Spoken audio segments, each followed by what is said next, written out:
بسم الله الرحمن الرحيم. الرحمن علم القرآن خلق الإنسان علمه البيان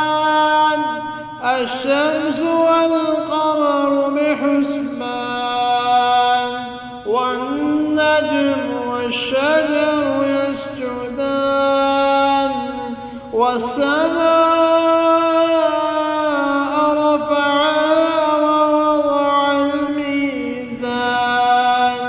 ألا تطغوا في الميزان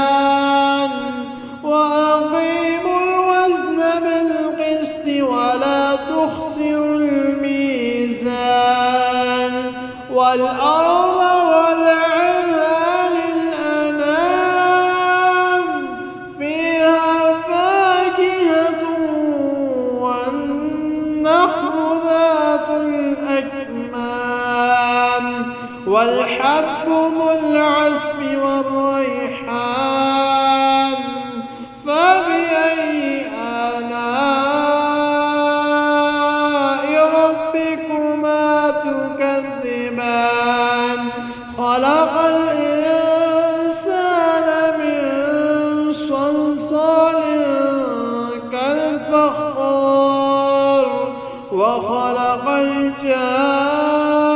الجان من مارج من نار فبأي آلاء ربكما تكذبان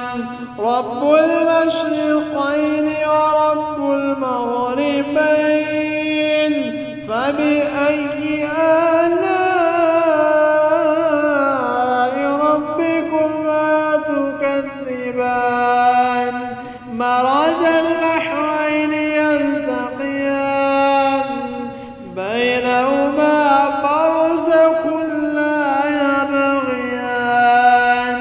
فبأي آلاء ربكما تكذبان يخرج منهما اللؤلؤ